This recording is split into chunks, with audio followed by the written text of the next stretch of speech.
I never loved resolutions because I always thought, why wait to this one point in the year to like make a change? Like, you have all this other time. Like, every day you should be doing these things that like make you better, make you feel better. And then I also have been a little hesitant about goal setting because I would look at it as a marriage. Like, oh my God, I am married to this goal until I achieve it, right? Like, I don't even know if I want to write this down or share it. But like you said, they're really there just to kind of give a direction.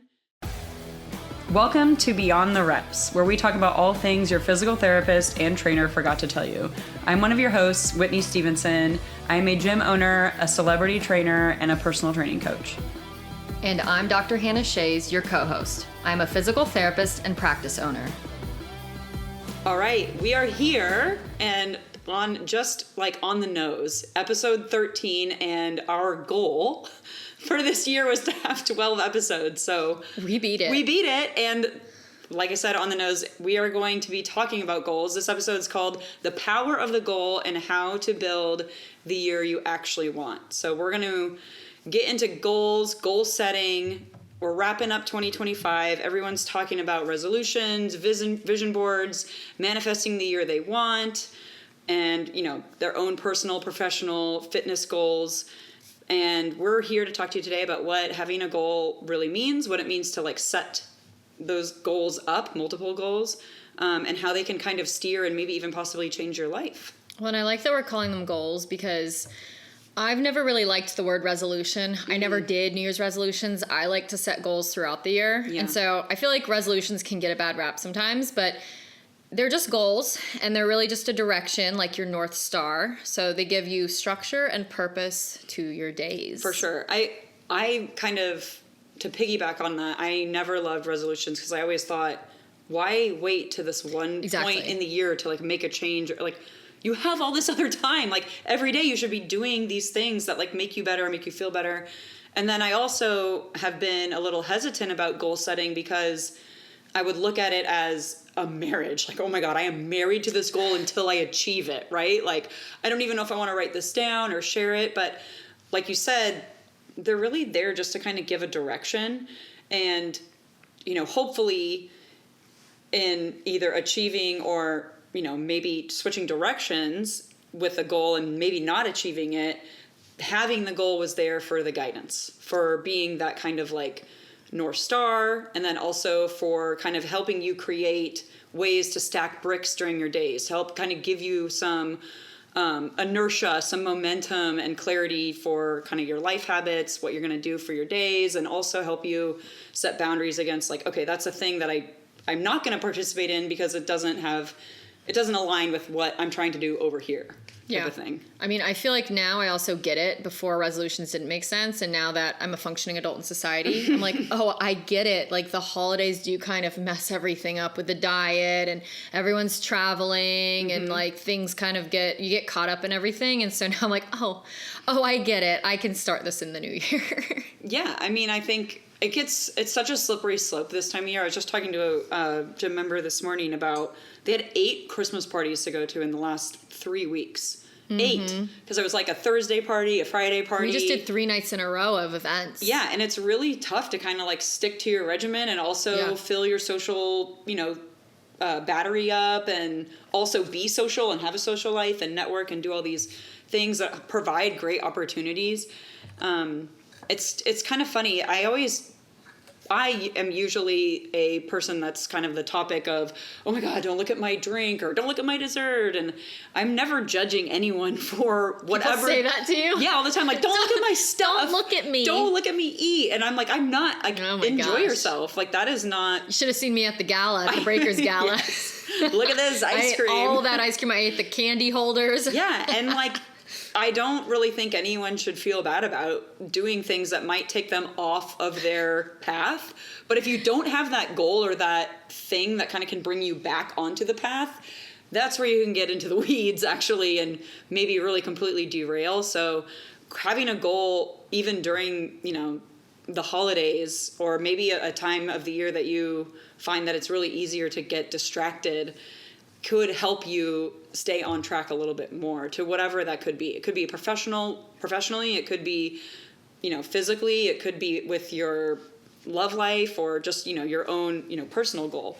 So, endless categories. Yeah, for endless categories. Goal setting opportunities. You want to talk about why they matter? The North Star leading the way. I mean, I think having your goal of, I can kind of use my last goal. So I had a goal of participating in this paddleboard race this summer that was 32 miles long. And I knew I really wanted to do well. I knew it might give me some opportunities in the paddleboarding community. And I also I'm the type of person, I don't want to just show up to something unprepared. So having this goal not only was able to kind of help me frame my training to work towards that goal, but it also kept me kind of accountable. There were days that I got off of work and I wasn't looking forward to grabbing my board and driving it back down and meeting these people or doing something really early on a Saturday morning.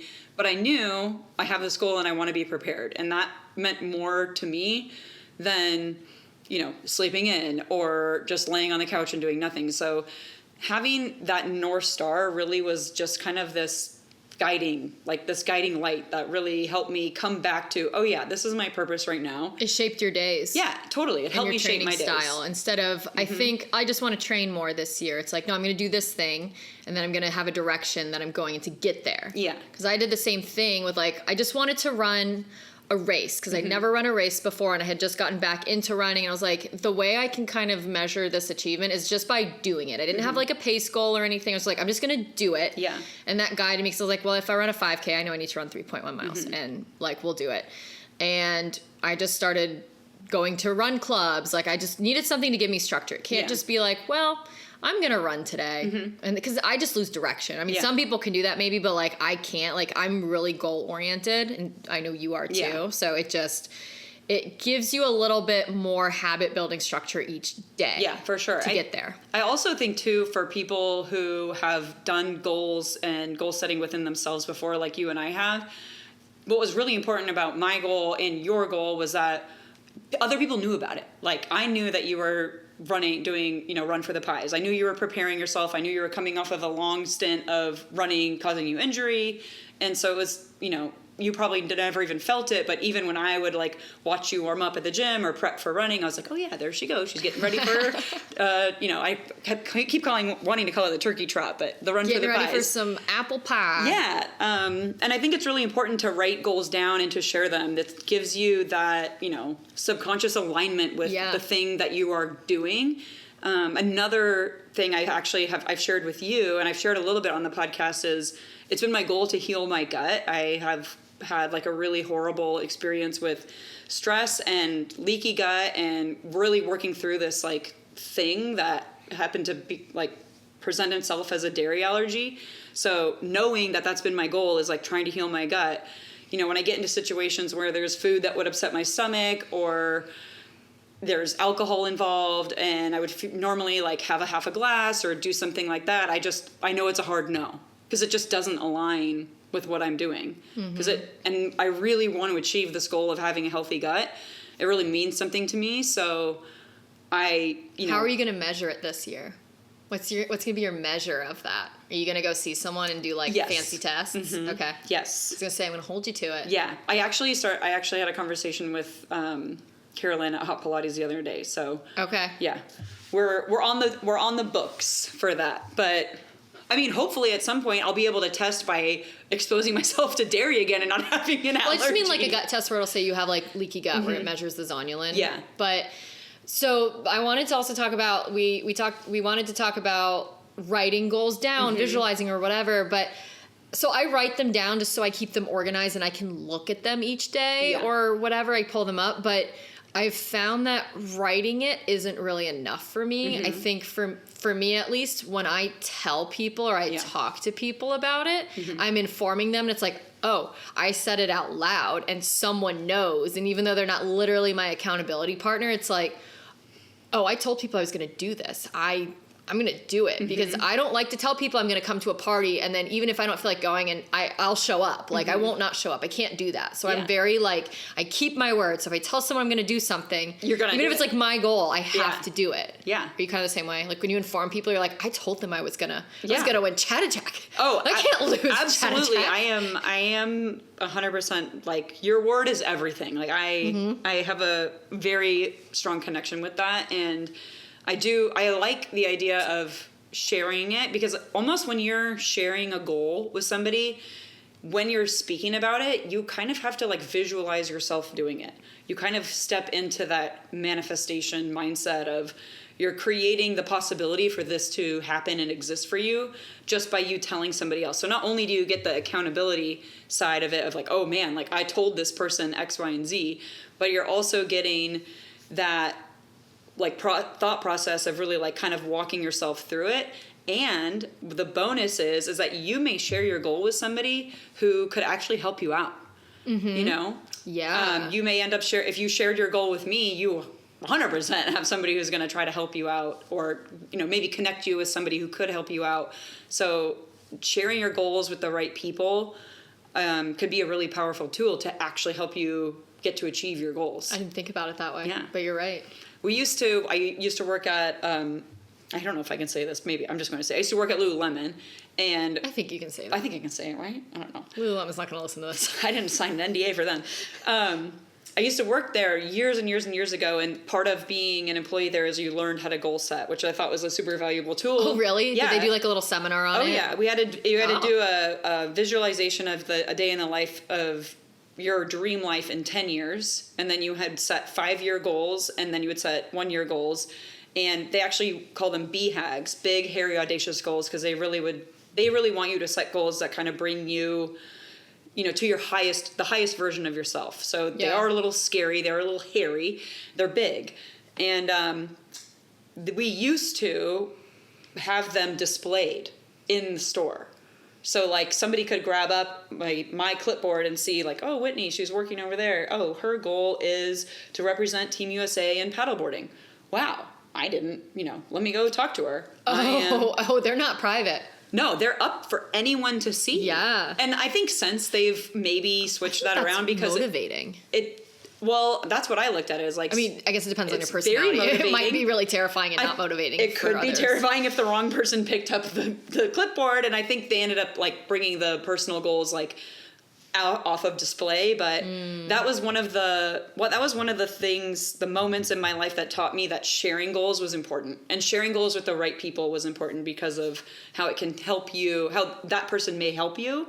And it could be a catalyst to you actually achieving your goal. Mm-hmm. So that became part of my process is like, okay, I'm going to, if and when I set a goal that I know that I got my foot on the gas pedal to get, I want other people to know about it. I want my tribe to know about it, Did they talk about manifestation, or was it more of just goal setting and visualization? Like, did they talk about positive thinking, manifestation, speaking them out loud? Was that part of the seminar? No, it was more of like the visualization. It wasn't like woo woo. It was just like the science of goal setting. Okay. Yeah, and just like the logistics, because there were people who would be, working there who hadn't set goals in their entire life.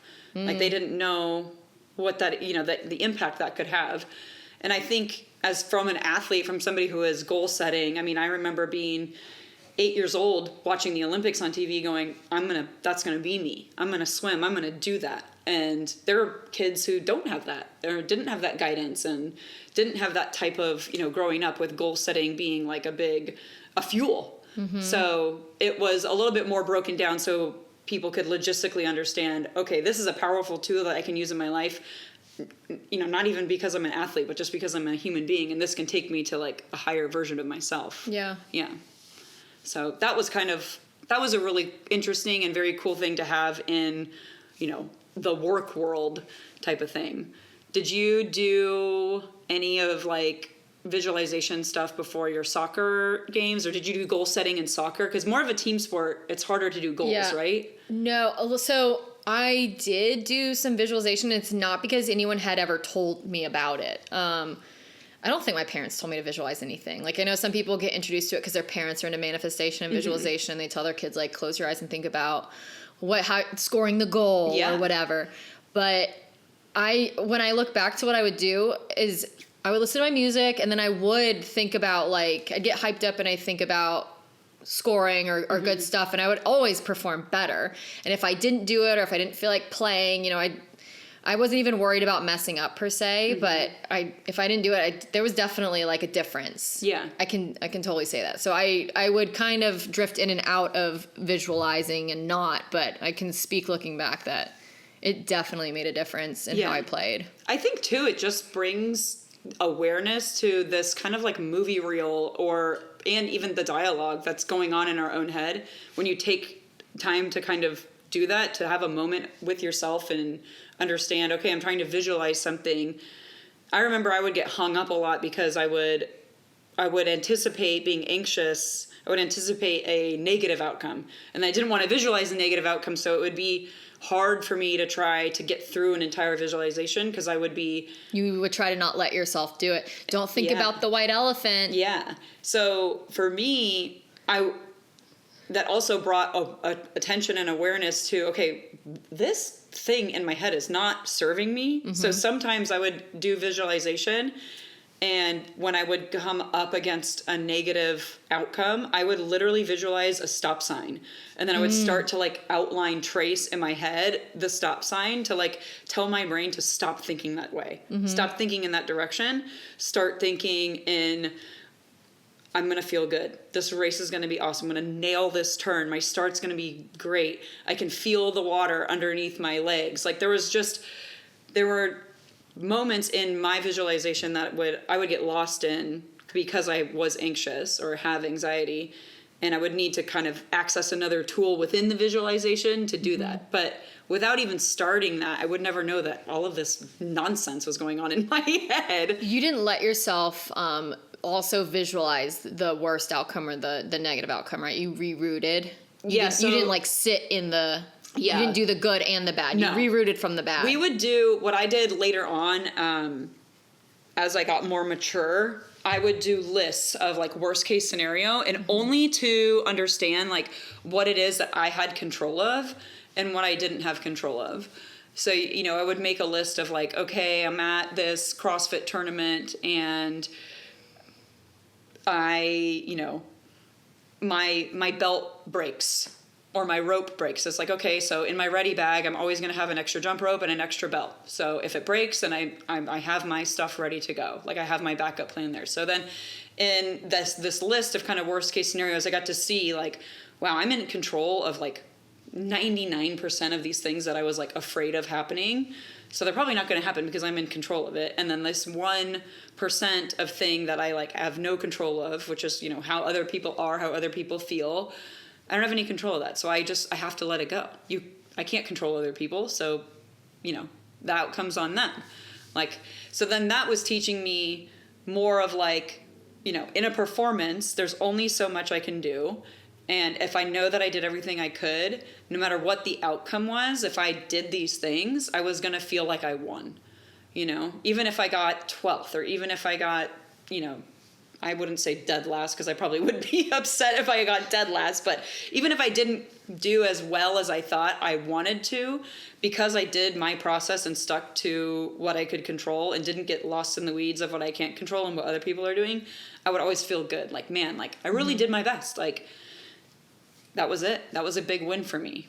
I wonder how many people would benefit too from, they say don't think about what you don't want. But then there's also the other side of, Buddhist monks are supposed to meditate on their death or just on death because people are so afraid of death and dying. And so part of just really zenning out and becoming one with everything is meditating and spending time thinking about your death or death so that you're just at peace with whenever, whatever happens. So I just kind of wonder if people, I don't use this tool, but if some people use the tool of thinking about the worst case scenario and going through it. And it's not this anxious, don't think about it, don't think about it, don't think about it, 'cause trying to shove it down, but just like immersing yourself and be like, what's the worst thing that could happen? Is it the end of the world? If it happens, am I going to be okay with it? Type thing. And that way you're not on this loop of let me suppress it. Oh no, it's coming out. Let me suppress it. Like if you just let yourself feel it and you accept it, does that get it out of the way so that you can achieve the higher thing you want to? I think a really good example of this is you're standing on a paddleboard and you just keep thinking, I don't want to fall in. I don't want to fall in. I don't want to fall in. Oh my God, my legs are tight. Oh my God, oh my God, oh my God. And then you fall in and you're like, okay, I get back on my board. And then all of a sudden your legs are loose and you feel great. And you're like, well, I fell in, but I'm fine. And like, now I have no fear of falling in. Mm-hmm. It's almost like you allowing yourself to experience or to accept the whatever. I don't want to call it a mistake. Lack of control. But yeah, you're allowed to accept the lack of control. And then you understand that you don't need to fear the lack of control. And then once you stop fearing it, you're kind of relentless. You're kind of free. You're able to perform without those shackles. Like, mm-hmm. that happens to me all the time. Like, actually, physically, I know when I'm paddling in the ocean, stand-up paddleboard, and I'm ruminating on, I don't want to fall in. I don't want to fall in. I would just get in. I would just, I'll just jump in. As soon as I'm wet and I feel like, okay, I got wet and I'm whatever, and I get back on my board, that fear of falling in is just gone. Mm-hmm. And I'm stronger on my legs. I trust my board a little bit more. I trust my body a little bit more. And I think that's a really good physical example of what you're talking about. Mm-hmm. Yeah. So interesting. I like that. So if the goal is what gets our listeners and people started, we want to talk about how the process helps us grow. Oh my God. This is one of my favorite topics to talk about for everything. And we're in the middle of what I would call the holiday process right now. And I'm going to use this example of why the process is so important. And the process is, the steps to achieving, said goal, right? It's the day in, the day out, the sleep, the, other habits and day shaping that make you have some kind of alignment with the goal. And what I would say we're in the holiday process is because we're in between Thanksgiving and the big Christmas holiday and Hanukkah. I don't know when Kwanzaa is. It might be happening now. December. It's all December.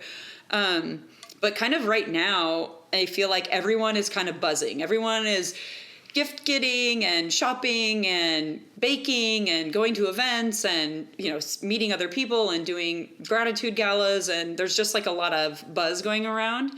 And then I think everyone's family experiences this on, whatever holiday you celebrate, is that you have your big holiday and then you're just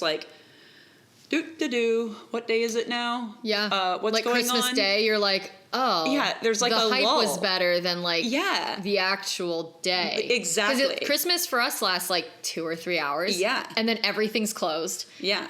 And you're okay. Yeah. I'm in my pajamas all day. And so this process is it's also what I really love. I love getting gifts. I love wrapping. I love doing the decorating and all of that kind of rigmarole. The anticipation, yes, that's the best part. Exactly. And that's honestly the biggest dopamine hit you can get is, the biggest dopamine producer is having to work for something that gives you that kind of release. So, this being talking about the process of a goal, when you achieve your goal, you can stand on the top of the podium, or you can see that number on the scale if you're chasing a weight loss number, or you can get married, or, you can do these big milestone things, but they're just moments. Mm-hmm. And then when the moment is gone, you're kind of well, now what? Mm-hmm. the moment's gone. When you're still the same person mm-hmm. that you were a day ago in that moment, yeah. right? Because there's this phrase that I really like. It's wherever you go, there you are. Yeah, I love that phrase too. I saw it in relation to this man who had worked his whole life and he'd never traveled. And he's when I'm 50, I'm going to travel to Italy, and he just visualized it's going to be amazing. And that was his goal. Mm-hmm. And he was getting excited. And you transport him to that time, and he goes to Italy, and it's there's all this stuff going on, and it's not the amazingness he'd imagined. Mm-hmm. He's just there at a different place, yeah. and it's whatever you make it. But, mm-hmm. You're the same person on Christmas Day as you were in the hype leading up to it. Yeah, so. But also in that hype, that's where you can kind of find your transformation. That's where you can grow a little bit. Yeah. And you can really make those strides of changing and getting closer towards your goal. And it's not making a stride. I'm not trying to say every day is going to be great because you set this goal and you're on this trajectory and you're going up. It's not like that. It's the process is mucky. It's hard. It is not like a sexy thing. It's, you know, there's a lot that goes into when you're in the process of anything. That's why it's called process. That's why it's called work. It's not, you know, laying on your couch, oh, everything is great, rainbows and butterflies. It would be called something else, you know, it would be called heaven or utopia. It wouldn't be called the process, right? So learning to love the process and the work and the transformation really kind of like makes that goal really sweet. Otherwise, you have that moment, whether you achieve it or not, you have that moment, and then it just kind of like, it's gone. And then you're in kind of this pit of what's next. Whereas, you know, if you fell in love with the process, you achieve your goal and then you go right back to the process because that's what you love doing. And that's been really helpful for me because as I like to set goals and there's lots of goals I don't achieve. And, you know, if I don't achieve it, I go right back into my process and then I reassess and I go, okay, well, was that goal really in a line or was I out of line or was there like some incongruence there? You know, my life didn't add up to this at this moment in time or, you know, whatever. It can give you so much learning and so many tools if you kind of like keep your hands dirty in that process dirt and not just go, well, I'm going to set that goal and hopefully I get there and I'm just going to, you know, do this workout and maybe achieve it in 6 months. Well, and what happens if you don't make your goal? Do you want to talk about failure? Yeah, I mean... Is that failure if you don't meet your goal? I mean, I think I would like to ask that question to everyone. Like, what is actual failure? Because for me, when I was younger and I had more of like a closed mindset and not like a growth-oriented mindset, yeah, I thought like, well, I just don't have it. I missed it. I failed. I didn't get the time. I didn't get the grades. I can't do the musical scale. You know, she doesn't like me. It was kind of like this very narrow way of thinking where you do feel like, oh, I failed. Like, but like, did you actually fail? Can you look at what happened and go, well, I actually didn't do the work. I was out of line. I was in misalignment. I set this goal and I didn't keep myself accountable for being in the process of achieving it. Or I want to learn Spanish and I didn't devote any time to learning Spanish, so maybe I just don't want to learn Spanish right now, and that's okay. I can learn it later on. So it can give you, I don't think a failure is really a failure. Like there's really no such thing because if you're willing to have a growth mindset, you can look at a missed goal and go, I can learn from that. There's something I can better myself with for that. Things are either blessings or lessons. Blessings. To learn. Blessings and lessons. Blessings. It's just one word. Well, so I set goals throughout the year and I'll look at them like mid-year through and I'll be crossing off ones that I met or I'll highlight ones that I'm like definitely going to close on. Yeah. And then there's some where I'm like, not this year. And I don't even like, I either delete them and I'm like, if I really care about this, it'll end up on my goals for the next year or 2 years from now. Or I'll be like, okay, this is clearly like a waiting period and I'll just drag it and drop it to my 5-year plan instead of my 1-year plan. So I don't really even pay attention to, I don't even know what I've quote unquote failed at because I just like, I don't even look at it. It moved somewhere else. I'm like, nah, it's not an option. Well, and I think too, no failures. You're so young that like, I'm so young. I do feel, I do, you are. I feel like you'll look at this, you know, and you'll have a goal that I can say this because I'm a little bit older than you, but like there's been a goal that I've set in my 30s that I've kind of kicked the can down the road and been like, I'm going to do it. I'm going to do it. I'm going to do it. And then I just went, I need to start doing it. I need to start the process of doing it. Or did you realize you didn't want to do it? No, something it was something that I would tell myself I couldn't or not yet. I haven't met the right people. I don't have the financial situation, you know, story, excuse. And the wisdom of grandmother Whitney. Yes, I do, you know. Hey, my birth year, so I told somebody the other day, my birth year is like my soul year. So like 88, baby, You're older than your mom. 88 is important. Yeah, my soul year is older than her. I don't know if she would say wiser. She would definitely say funnier, though. I have an old, funny soul. But yeah, I mean, that's something you'll come to, you know, because you're a goal-oriented person, and you resurface goals. Yeah. At one point, you're going to go, I'm not going to kick that can down the road anymore. I want to get started on this because you'll get tired of the story. You'll get tired of like, oh, I can move that. It just wasn't that important this year. And then as time begins to fly, you're going to go, that goal is important and I don't want to put it off anymore. So goals can evolve and change with your seasons of life. That's why I said before how I was so anxious about goals being something like, oh my God, I'm ball and chain married to this one goal.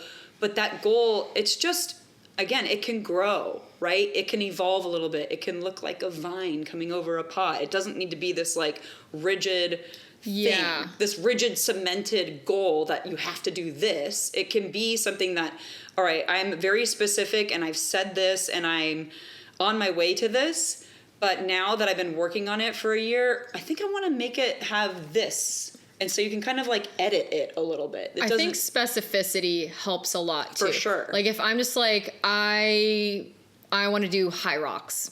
That's really vague versus I want to do high rocks here on this date. Yeah. How am I going to get there? Are specific goals around it? I don't know if they time you. I don't know enough about that. You, yeah. So it's like, oh, well, maybe I'll put a time in it or something instead of like, I'm just going to do it. Because if I just put that, it's going to keep getting kicked down the road. But if I'm more specific, then those daily habits usually help me get there, like we talked about earlier. Yeah, absolutely. And they can help you. I think the more specific you can be with certain goals, they can, you could have like a big goal that might be more vague, and then you could have smaller, daily habitual goals that are more very specific that you can identify with, that can again keep you in that alignment and help shape your day to, meet that overarching like umbrella goal type of thing.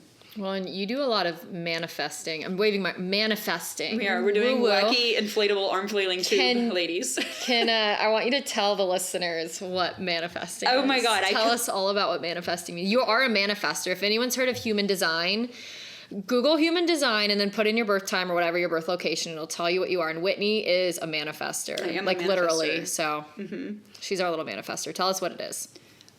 Well, manifestation it's an interesting thing because I never really knew what I was doing when I was younger, and I think I was doing it. I thought I was just, setting goals and feeling them, right? And I remember one really good example of this is that I went to swim camp at USC, at the school that I ended up going to. And I went to swim camp there and I loved it, and I was like, I'm going to get a scholarship here. I want to swim here. And it was just something I felt. And then I painted my room the colors of the school, and I took a recruiting trip there, and I went to swim camp there every summer, and then I got recruited and I got a scholarship, and then I swam there. And it was something that I felt I felt connected to that from a very young age, and even when when I've performed in a time-oriented thing, I've connected to it. It's almost like I knew that I was going to win or get a time before it even happened. Yeah. I've had many moments where I feel very sure of myself. I don't feel like my cells are coming apart. When I get nervous, I feel more like I am going to execute, and I already know what the outcome is going to be. And I think other athletes have described it as being in the zone. But I think a really good way to talk about getting into the zone is by having those positive feelings and that energy that is kind of taking you into that moment. So when you get on the court or on the field or whatever, you already know. And this happened with this last race that I didn't have a visualization, but I had a feeling of potentially being able to win this paddle race. And I said that out loud. I talked about it. I thought about it a lot. And I gave myself the best opportunity that I could to do that. And I ended up doing it. I was able to win, which was amazing. But I don't think it came from nothing. It came from a lot of work. Yeah. It came from a lot of work, physical work, but it also came from a lot of mental work. And, there's something to be said for working on the stories that your mind can create and the feelings that your mind can create within your body. And I think they're very important. It's why placebo pills work. We were talking about this earlier of modern medicine still uses placebo to like do medical protocol for people when they're in like a test, and they can give somebody a sugar pill, and then all of a sudden literally their cells inside of their body are restructuring because they're in their brain, they think they're getting actual medicine. They're telling themselves, I'm getting actual medicine, and stuff inside of their body is actually changing because they're convinced that it's changing. I want them to change it from placebo to mind healing. Yeah, I love it. Can we just call it mind healing? Mind healing. Yeah. Mind healing. Well, so I'm not a manifester like you. I'm a manifesting generator, but I did do a little bit of manifesting with my boards exam. So I had so much anxiety about failing my PT boards exam. And instead of like, I just want to pass, I got specific with a number and I wrote it down. I was like, I just have a feeling I'm going to get a 720 and you need a 600 to pass. And I was like, I'm going to get 720. And I just kept thinking about it. And then my actual score was a 721. It was wild. Yeah. Yeah. So there's a little bit. We all have a little bit in us. You don't have to be a manifester to manifest. We definitely all have a little bit. And I do think that there is such good that comes from any kind of just positive thinking. Like I really don't like negativity, and like shining a light on something that's negative in my mind is just, I like honestly recoil like it's hot fire. Like I don't want to touch that. I really like to stay in talking like about the best and the highest and the lightest. That's just kind of the way that I am. And I do think that it helps you create that positive momentum in your life. And I think you can get sucked into a rabbit hole where you actually manifest some crappy things. You can send it the other direction. Be a victim mindset. You're just always a victim. Well, then you're going to keep being a victim. Yeah. And I think goals can keep you out of that. So if that's your tendency, is to kind of, find yourself spiraling in a negative way and cutting yourself short and maybe having some self-sabotage, is, all right, I'm going to reset. Maybe your goal is to like rework like your internal dialogue. So then you can just practice becoming aware of like, all right, I'm talking negative. I'm talking negative about people around me. I'm talking negative about my house. I'm talking negative about my job, my car, my this, my that. And then just start acknowledging it, and maybe just be like, I'm not going to talk. Flip it around. I'm not going to talk. Flipping it all around and be positive. 100%. I'm not going to talk negative about my life anymore. Find things you like about your house. Yeah. Find things you like about your car. Find things you like about your job. Exactly. And if you can't find something you like about your job, find a different job. Yeah. There's a really good example of this too, of like our internal dialogue and how powerful it is there's like a story about a husband and a wife, and the wife is asking the husband, like, Jared, look in the cabinet and get the salt. And Jared, just shouts back, Becky, we have no salt. She's like, no, please just get up and go look in the cabinet and see if we have salt. Jared's already told himself there is no salt. Jared goes to the cabinet, he opens up the cabinet, he looks at his wife and says, Becky, there's no salt. Becky looks back at him and she goes, get the salt, it's right there. And he looks back in the cabinet, looks back at her, he says, there's no salt. And then she walks over and picks the salt up off the cabinet and shoves it in his face and goes, this is the salt that was in the cabinet. He was just like looking past it. Yeah, it was just his brain wouldn't let him see it. Exactly, because he had convinced himself that it wasn't there. He already said out loud, like, there is no salt. So that's just like a small little example of like how powerful our dialogue is, our internal dialogue. Like it literally can, you can be an Olympic champion. You could be president of the United States based on your internal dialogue, or you could be, a psychopath. You could be in jail. You could be, going the other direction. It's so powerful. And if you can do anything to bring some awareness to how powerful that is, I think that if you switch it a little bit over to the positive side, it doesn't need to be farts and rainbows, but it can be, I'm not going to say crappy things about my car anymore. Did you mean hearts and rainbows? Yes. Not farts and rainbows? Okay. Unicorn farts. I was thinking unicorn farts. I was like, farts and rainbows. I was thinking about like a unicorn with like a rainbow coming out of its butt. No, we should change it to farts and rainbows. That's going to be our next podcast, is farts and rainbows. Farts and rainbows. But yeah, if it doesn't have to be like that fakeness of positivity, but it could just be, I'm not going to shine a light on this negative thing anymore. Yeah. Like, and then you stop, and then you stop. Make a choice. Yeah. Be better. Yeah. You stop going on, you stop your racket about the negativity, and then all of a sudden you can start feeling a little bit more positive. And when you are feeling more positive, you attract more positive, and then it just kind of turns into this nice little tumbleweed of sunshine, At least that's what I think it's doing for me. So. Well, we've been talking about goals, so now you got to walk the walk. And you got to tell everyone what some of your goals for 2025 we could definitely do some. So I've already said this to a couple of people, and I've said it because I think that these people who I've shared it with will help me achieve my goal. So I have a goal to learn how to hunt and to kill my own turkey for Thanksgiving. With her bare hands. Yeah. Just kidding. No, I'm going to use a gun. I would love to learn eventually how to hunt with a bow and arrow, but hunting a turkey with a bow and arrow is also... hunting a turkey with a gun is already very challenging. A bow and arrow is like insane. But yeah, that's just one of my personal goals. I would love to do that. I'm kind of doing a deep dive personally on food and where it's coming from. And I just think it's some kind of skill that I find would be very useful to process an animal, to learn how to take an animal from nature. And I just really want to kind of strengthen that bond. Use snout to tail. Yeah. Mm-hmm. Mm-hmm. And then another one is I would love to do like an adventure vacation or an adventure trip. So Laird Hamilton has a company called XPT, and they do kind of like these excursion trips. It's XPT, I think, is extreme performance training, and he uses this, and he's used it his whole life for training for big wave surfing, and he does crazy trips around the year that kind of help build camaraderie, and you get to network with other awesome people in the fitness realm. So there's one called Rim to Rim to Rim, which is a Grand Canyon hike, which I would love to participate in. And then in doing that, I would love to bring some information back and host my own wellness retreat, or co-host a wellness retreat, or get dates set up for a wellness retreat, I need to get more specific on that, and I know it's going to happen. I have another two that I'll share. I have a goal to race for Team Flying Fish. So I think I'm a team ambassador now for Flying Fish, which is John's company, who we had on the podcast a couple weeks ago. Woo! I know.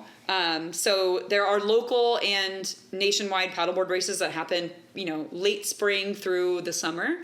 And, Flying Fish is his board. And so I would go to a few of these races and represent his board and his company and hopefully make a podium or win.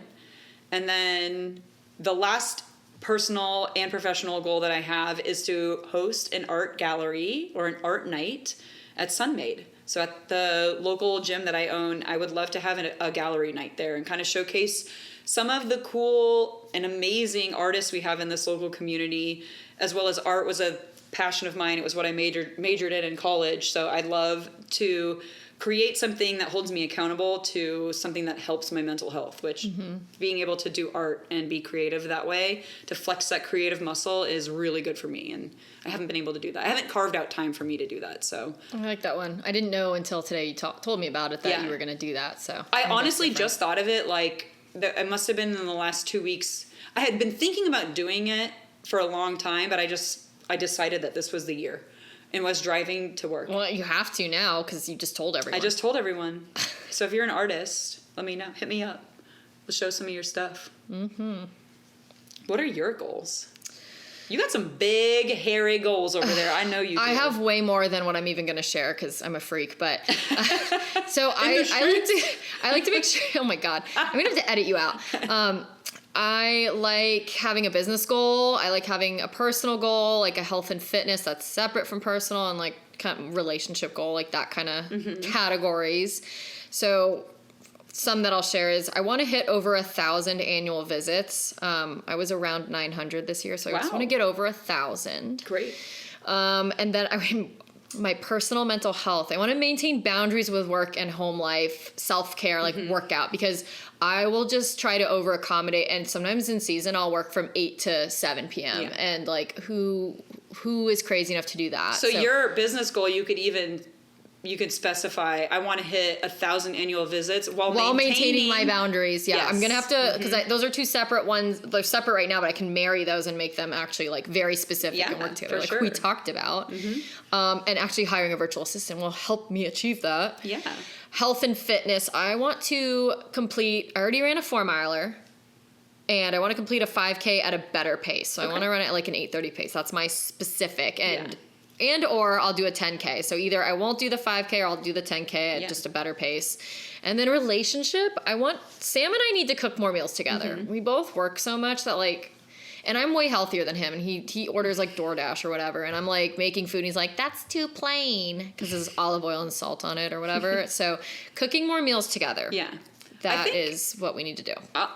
And you can speak to this more. How important do you think it is to have goals set with your life partner, or, you know, do you think that's important? Do you think really it's important to like share and we don't do it, and we need to do it? Well, what the hey, sister? And he's really goal-oriented too.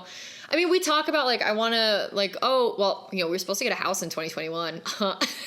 Jokes on us. Kick that can right down the road. I told you that's going to be the can. I mean, we own the townhouse one, thank God. So like we do own, but yeah, that can keeps getting kicked. I keep bringing that goal on. It's like, I mean, we have goals. We just haven't like sat down and like made it formal, right? But so that could be one of your goals is to have goals. Hey, a goal for my goal. You could have a formal goal night. A goal for a goal. It's like a nesting doll. A goal inside a goal inside a goal. Yeah. I mean, I have a goal of doing a vision board just because I want to see some of the imagery of the things that I want to do. So you could make that a goal of like, I want to have a dinner where we talk about these things that we want to accomplish, and maybe we can put some by-wins on a calendar. I mean, I would say it does make a goal way more powerful if you put someone else's energy attached to it and you're both working towards it. For sure. Yes, with your partners, and also like you can make goals with your friends, your business partners. I mean, actually I really liked my VA, my virtual assistant said, can you send me some goals for 2026 so that I know like what I can help you work to achieve? And I was like, oh my God, this is so great. I mean, I am goal oriented and I have my own goals, but like I will make goals. It forced me to think about really specific ones. Like I want a certain amount of Google reviews. I want a certain amount of Instagram followers. Like I want to do this. I want to improve. It was really good. Now we both have this energy that we're going to like work towards. Yeah. It's getting that alignment, and then like both are working towards a common, growth really, which is awesome. Amplify your energy and make goals with friends, partners, business people. You might accomplish way more together. Yeah, you probably will. You will.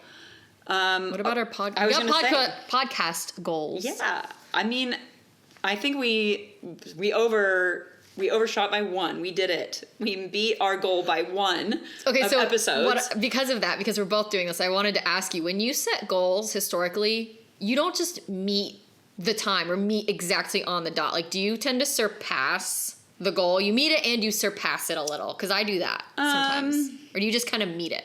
No, I usually meet. I set super high. I have high expectations, I think. And somebody told me that somebody said once, and I think it was a coach when I was at the Olympic Training Center, and this is years and years and years ago, but they said we rarely ever go beyond our expectations. So expect a lot.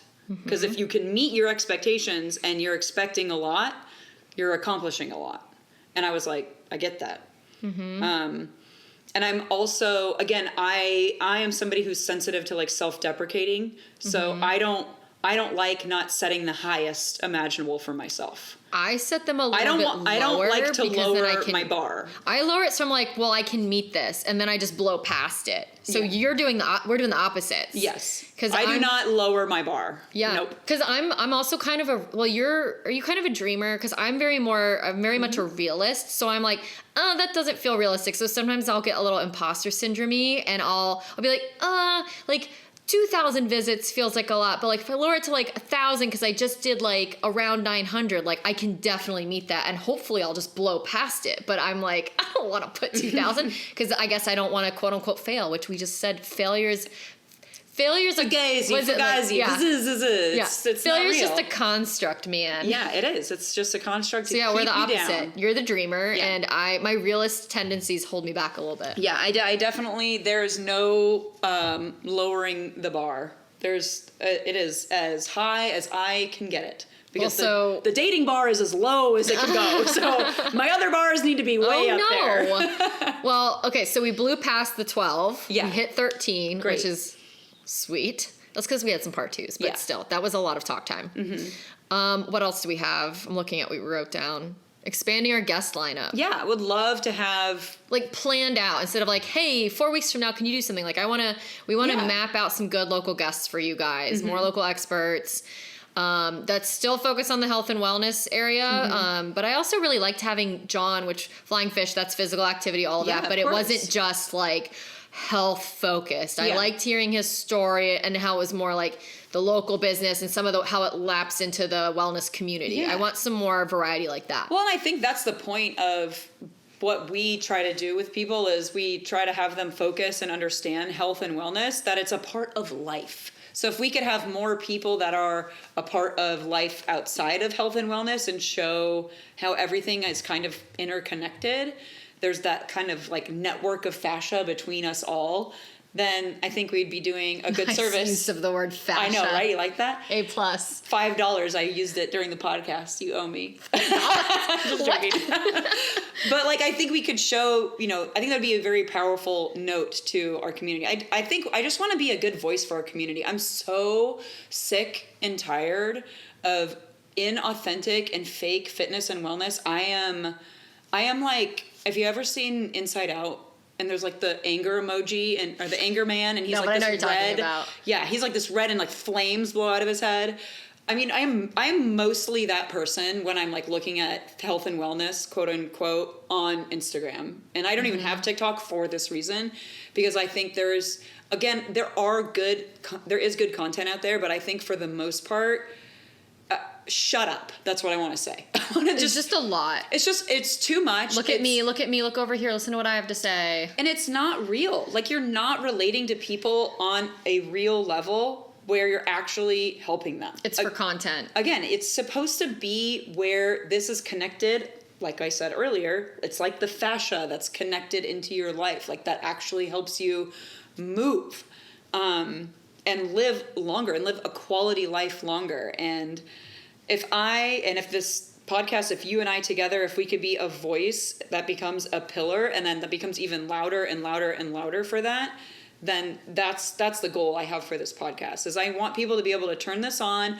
think they're having coffee with two funny girls, and they're getting like some real authentic wellness advice that's not going to steer them into a freaking drowning pool of, who knows, peptides and supplements and therapies that are fake and just the inauthentic wellness. I'm so against it.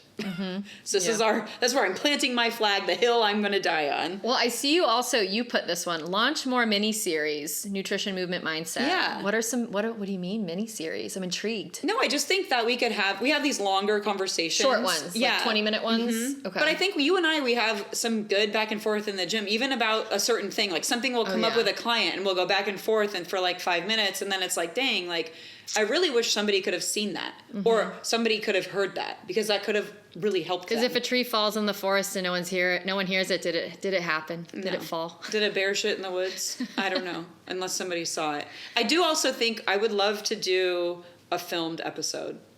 Yeah, as part of like the mini. Yeah, I don't love the idea of having to like look like a normal human being. I like the gremlin status that I'm able to have in here. Yes, but maybe we could do like a nice one. Show our faces a little bit. Yeah. I'm down for that. Yeah. And then you also put reach new audiences through social and live events. What do you have in store for us? You're gonna put us on a stool with like microphones doing Q&As? We might do a live event at the art gallery. Oh my God. Yeah.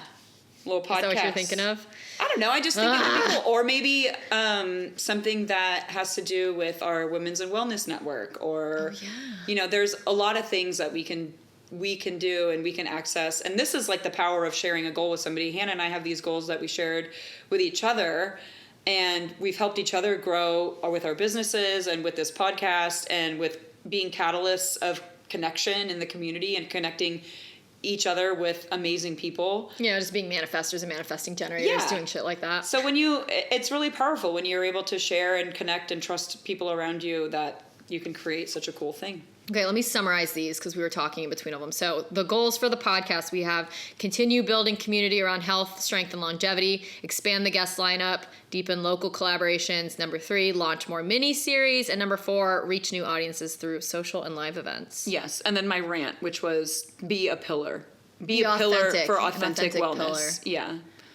Yeah, I don't want to have I don't want an influencer on here. No. I want someone that has something meaningful to say, so that we're not steering people in a confusing direction, right? No, I don't want to use someone to boost views. I don't only care. The best are going to be invited. I don't care how many views you have, how many likes you have. It doesn't, unless you're saying the truth. Mm-hmm. All right. For sure. We should wrap this up a little. Yeah. All right, so we've talked about goals, we've talked about goal setting, we've talked about, manifesting and visualization. And I think the most important piece of this all is being able to start on the process of it. So, even if you have one super vague overarching goal right now, which could be, I want to get healthy in 2026. All right, that's great. That's a good overarching. Now we got to get more specific, and the main way you are going to achieve a healthier version of yourself by 2027 is by falling in love and working that process.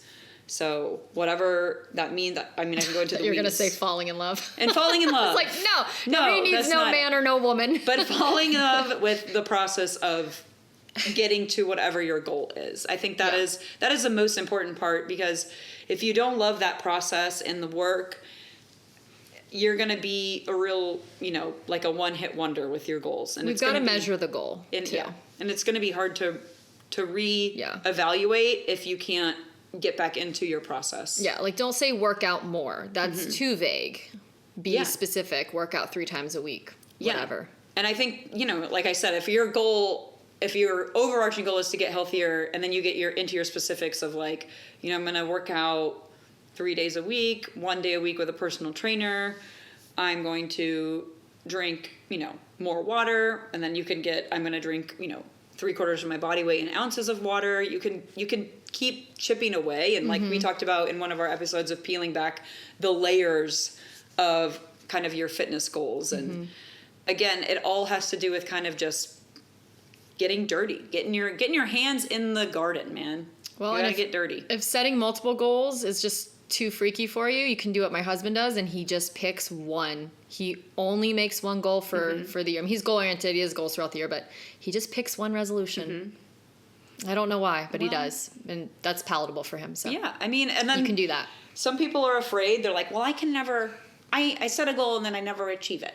I set a resolution and I never do it. And then you can set something different and make this year the year you become the person who achieves the goal or who does the resolution. That can be it. I just want to make your goal to achieve one goal. Exactly. And then you achieved it. Make 5 goals and make your goal to achieve one. Exactly. And then you achieve it. We can crumble this cookie any way. For sure. There's more than one way to skin a cat. Okay. So don't just set the goal. Become the person capable of achieving it. Inspiring quote of the podcast. That's it. All right. See you next year. See you guys in 2026. We're gonna work on a lineup after this. So happy New Year. Happy New Year. If you're local to Jupiter, come see the space or shoot us a message, and remember to rate and subscribe to the podcast. We'll see you next time on Beyond the Reps, what your trainer and physical therapist forgot to tell you.